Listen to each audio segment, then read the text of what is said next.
तो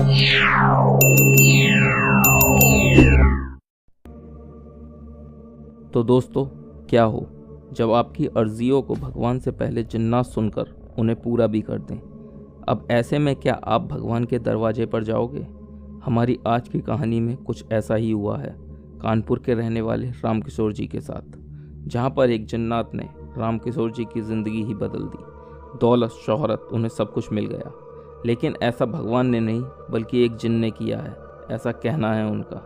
अब बिना देर किए मैं कहानी शुरू करता हूँ, लेकिन उससे पहले अगर आपने अभी तक हमारे चैनल को सब्सक्राइब नहीं किया है तो जल्दी से जाकर चैनल को सब्सक्राइब कर दें और बगल में लगी घंटी को भी दबा दें, ताकि हम जब भी कोई नई वीडियो अपलोड करें उसकी नोटिफिकेशन आप तक पहुंच सके। तो चलिए अब कहानी को शुरू करता हूं। कहानी सुनकर आप लोग खुद बताना कि क्या ऐसा हो सकता है। तो दोस्तों, ये कहानी है रामकिशोर जी की ज़िंदगी की, जिनके बारे में मैंने अभी आप लोगों को बताया। इनकी उम्र लगभग 35 से 40 के बीच में होगी और यह अपने माँ बाप के इकलौते लड़के हैं।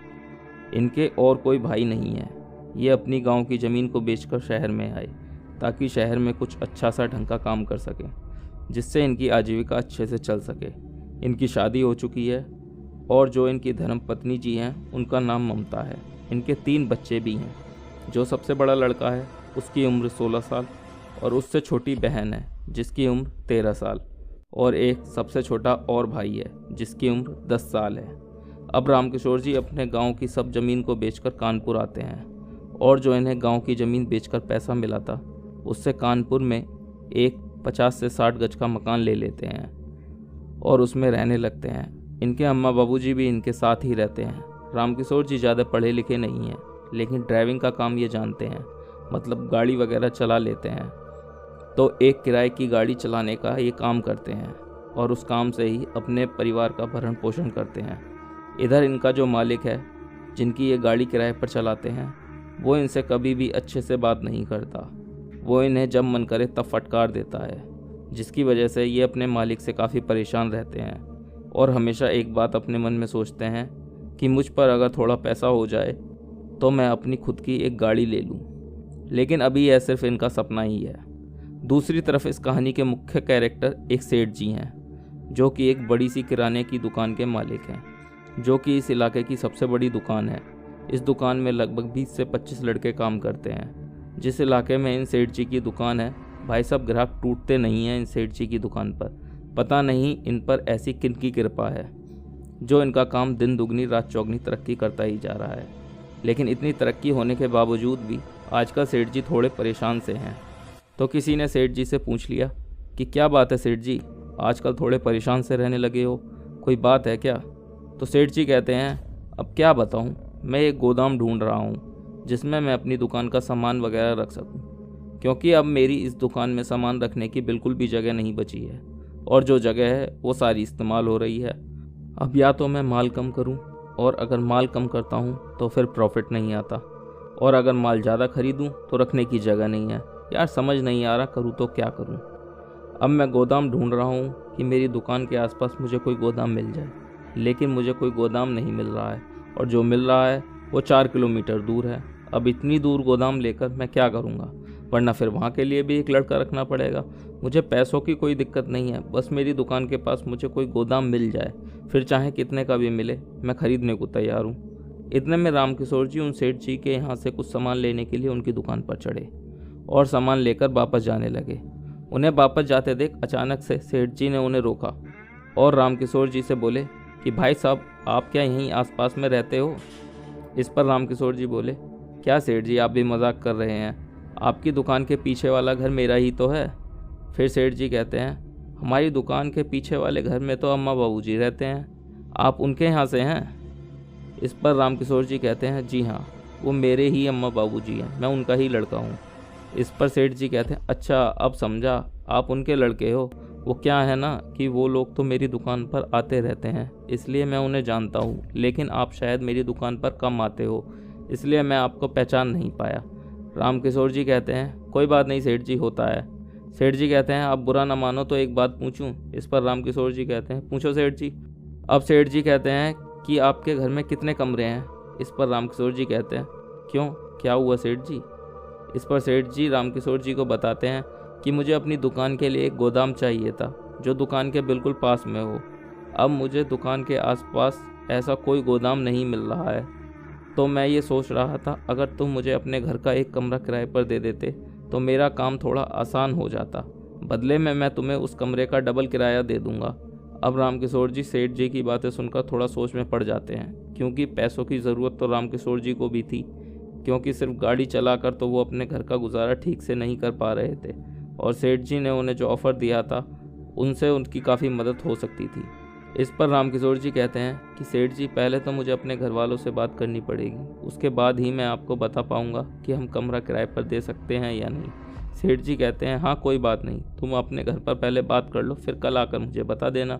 इस पर रामकिशोर जी अपने घर चले जाते हैं और सेठ जी की बात अपने घर वालों को बताते हैं। इस पर रामकिशोर जी की अम्मा बाबूजी उनसे कहते हैं कि अगर हम एक कमरा सेठ जी को किराए पर दे देंगे तो फिर हम कहाँ रहेंगे, क्योंकि 3 कमरे तो सारे ही हैं इस घर में। इसलिए सेठ जी से मना कर देना कि हम अपने घर का कोई भी कमरा उन्हें चाहकर भी किराए पर नहीं दे सकते। अगले दिन रामकिशोर जी सेठ जी के पास जाते हैं और उनसे कहते हैं कि सेठ जी मैंने आपकी बात अपने घर वालों को बताई तो उन्होंने कमरा किराए पर देने से मना कर दिया, क्योंकि हमारा घर बहुत छोटा है जिसमें 3 कमरे ही हैं। अगर हम आपको एक कमरा दे देंगे तो फिर हम लोग उस घर में ठीक से नहीं रह पाएंगे और अगले महीने मेरे बच्चों के एग्ज़ाम भी आ रहे हैं, फिर वो लोग भी पढ़ाई ठीक से नहीं कर पाएंगे। इस पर सेठ जी कहते हैं और तुम्हारे घर की छत वो तो खाली होगी ना। इस पर रामकिशोर जी कहते हैं कि हाँ वो तो खाली है।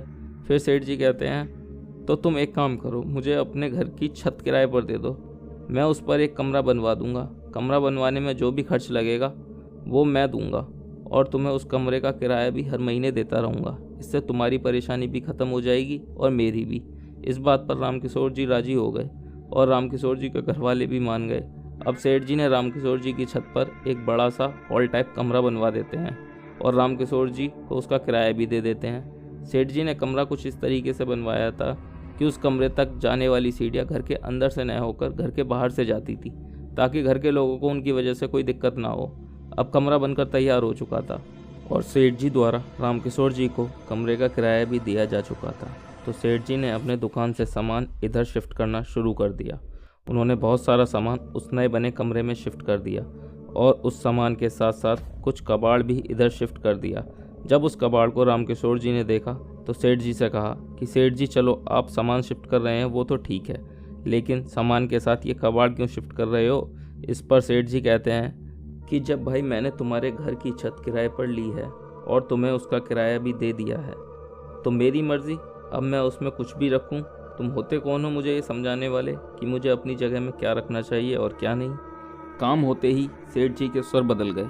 रामकिशोर जी इतना सुनने के बाद चुपचाप अपने घर आ जाते हैं और अपने बाकी के कामों को करने में लग जाते हैं। उस दिन का काम खत्म करके रामकिशोर जी अपने परिवार के साथ सोने के लिए चले जाते हैं। अब रात के लगभग 1:30 बजे के आसपास रामकिशोर जी की आंख खुलती है किसी के धमधम करके चलने की आवाज़ सुनकर।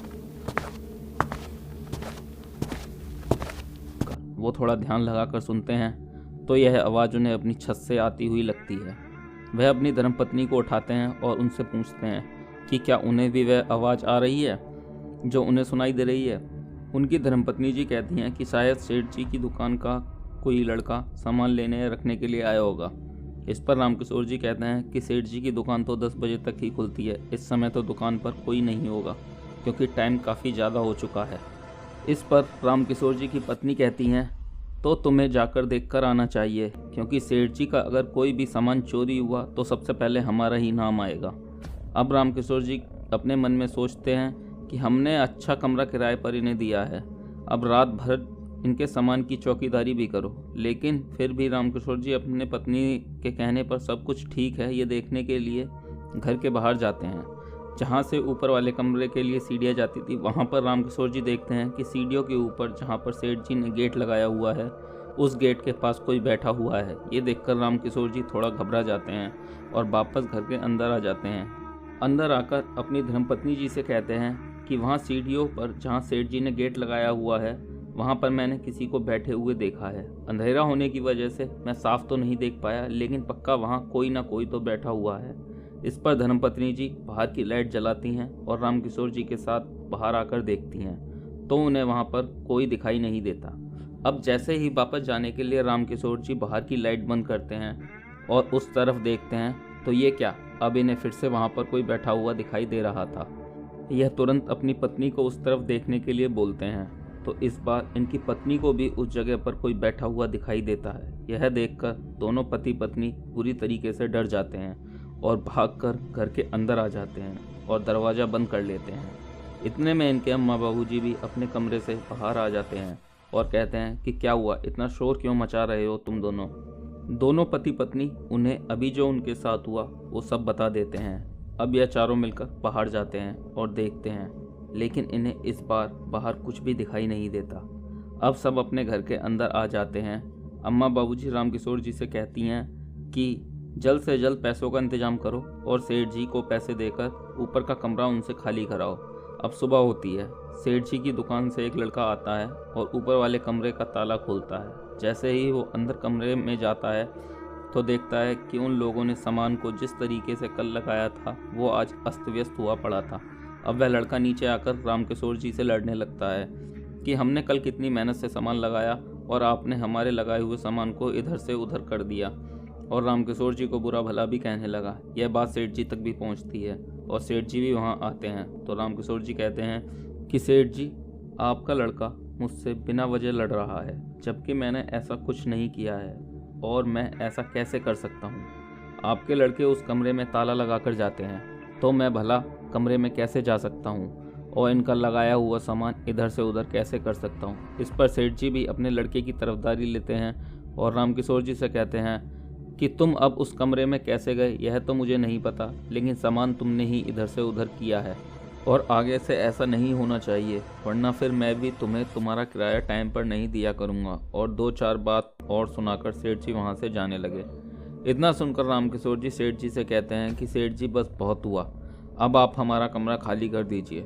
सेठ जी इस पर हंसकर कहते हैं ठीक है, मैं तुम्हारा कमरा खाली कर दूंगा, लेकिन इस कमरे को बनाने में मेरा जितना खर्चा आया है उस खर्चे में 2 रुपये बढ़ाकर मुझे दे देना, और जिस दिन तुम मुझे इतना दे दोगे उस दिन मैं तुम्हारा यह कमरा खाली कर दूंगा। और मैं यह भी जानता हूँ कि इस जन्म में तो तुमसे यह नहीं हो पाएगा।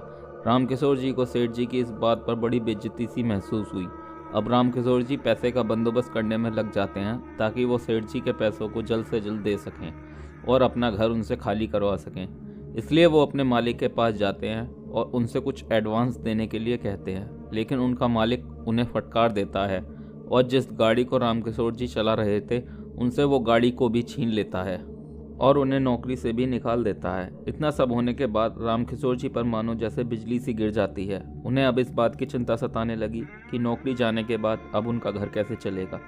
अब रामकिशोर जी बड़े उदास मन से भगवान को कोसते हुए अपने घर वापस आते हैं और अपना माथा पकड़कर एक कुर्सी पर बैठ जाते हैं। वो बस यही सोच रहे थे कि अब उनके घर का क्या होगा, क्योंकि अब नौकरी तो रही नहीं। वह सब सोच ही रहे थे कि इतने में उन्हें एक काला सा साया धुएं के रूप में एक कमरे से दूसरे कमरे में जाता हुआ दिखाई दिया।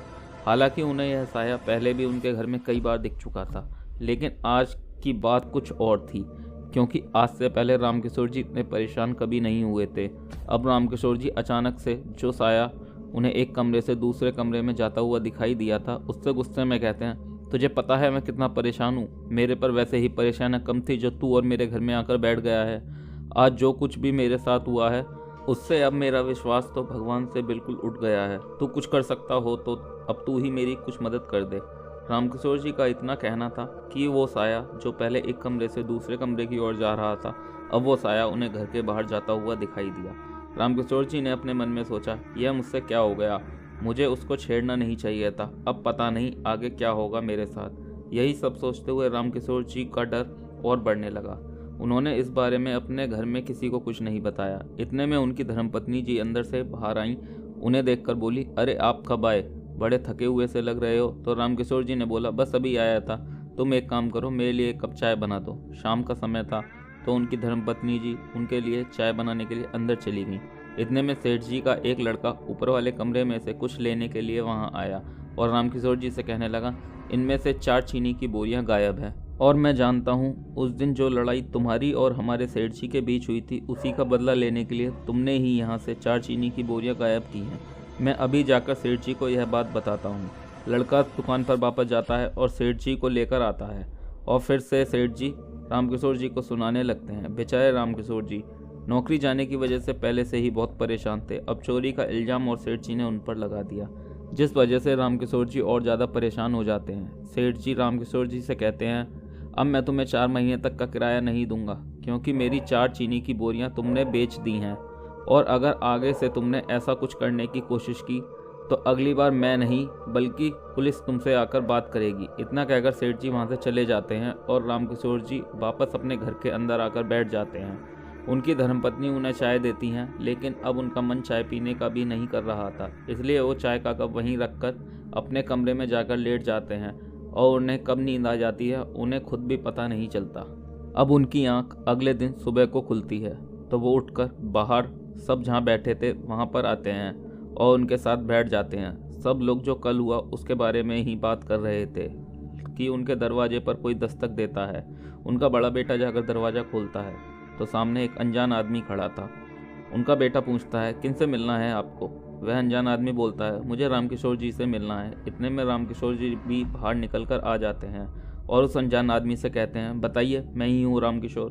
तो वह आदमी कहता है कि मुझे एक ड्राइवर की ज़रूरत है, क्योंकि मेरी बेटी के एग्ज़ाम शुरू होने वाले हैं जो कि 15 दिन तक चलेंगे। तो मेरी बेटी को एग्ज़ाम सेंटर तक छोड़ने के लिए मुझे एक ड्राइवर की ज़रूरत है। गाड़ी मेरी होगी, बस आपको उसे घर से एग्ज़ाम सेंटर तक और एग्ज़ाम सेंटर से घर तक लाना और ले जाना है। इसके लिए मैं आपको डबल पैसे दूंगा। अब डबल पैसों का नाम सुनकर रामकिशोर जी को बहुत ज़्यादा खुशी हुई, क्योंकि इस वक्त उन्हें पैसों की सबसे ज़्यादा ज़रूरत थी। उन्होंने तुरंत इस काम के लिए हामी भर दी और वो अनजान आदमी भी उन्हें कब काम पर आना है ये बताकर वापस चला गया। उस अनजान आदमी को गए हुए अभी थोड़ी ही देर हुई थी कि इतने में सेठ जी भी रामकिशोर जी के घर आ जाते हैं और उनसे माफ़ी मांगने लगते हैं। वो कहते हैं कि मुझसे बड़ी गलती हो गई, जो कल मैंने आपको बिना सोचे समझे इतना सुना दिया, और वो 4 चीनी की बोरियां मुझे मेरी ही दुकान में रखी हुई मिल गई। हो सके तो मुझे माफ़ कर देना, और अब मैं आपका किराया भी नहीं रोकूंगा। जो तय हुआ था उसी के हिसाब से मैं आपको किराया देता रहूँगा। ये लो 3 महीने का और एडवांस मेरी तरफ से आप रख लो। ये देखकर रामकिशोर जी को बड़ी हैरानी हुई कि जो आदमी कल तक उन्हें चोर कह रहा था वो आज खुद उनसे माफ़ी मांगने आया है। इस पर रामकिशोर जी कहते हैं, कोई बात नहीं सेठ जी, गलती सबसे होती है। मुझे आपकी बातों का बिल्कुल भी बुरा नहीं लगा, लेकिन अच्छी बात यह है कि आपको आपकी गलती का एहसास हो गया। मेरे लिए यही काफ़ी है। अब सेठ जी भी रामकिशोर जी से माफ़ी मांगकर वहाँ से चले जाते हैं। रामकिशोर जी अभी सेठ जी के बदले व्यवहार के बारे में सोच ही रहे थे कि इतने में उनके दरवाजे पर फिर से एक दस्तक होती है। इस बार रामकिशोर जी खुद उठकर दरवाज़ा खोलते हैं तो सामने अपने पुराने मालिक को खड़ा पाते हैं।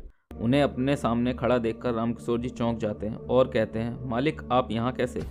उनके मालिक कहते हैं, रामकिशोर जी मुझसे बड़ी गलती हो गई, जो मैंने आपको उस दिन एडवांस मांगने पर ऐसे डांट दिया था। मुझे नहीं पता था कि आप इतना बुरा मान जाओगे कि काम पर ही आना बंद कर दोगे। आप अगर उस गाड़ी को नहीं चलाओगे तो फिर तो वो ऐसे ही पड़ी ख़राब हो जाएगी।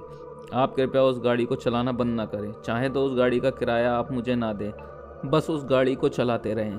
यह सब सुनकर रामकिशोर जी की हैरानी का तो ठिकाना ही नहीं रहा, क्योंकि जिस आदमी ने आज तक रामकिशोर जी की कभी कदर नहीं की, जिसने शायद उन्हें कभी इंसान तक नहीं समझा, वो आज खुद चलकर उनके दरवाजे पर आया है और उनसे ऐसे माफ़ी मांग रहा है। ये कैसा चमत्कार है, या ये कहना ठीक होगा कि ये किसका चमत्कार है? अचानक से सब लोगों का उनके प्रति व्यवहार बदल कैसे गया? इस बात से रामकिशोर जी को हैरानी के साथ साथ थोड़ी खुशी भी हुई। उस दिन रात को जब रामकिशोर जी और उनका पूरा परिवार सो रहा था तो रामकिशोर जी को अपने घर की छत पर कुछ ठोंकने की आवाज़ आई, जैसे कोई छत पर हथौड़े से कुछ तोड़ रहा हो, जिसकी वजह से रामकिशोर जी की नींद टूट गई और वह यह देखने के लिए घर के बाहर गए कि आखिरकार कौन है छत के ऊपर।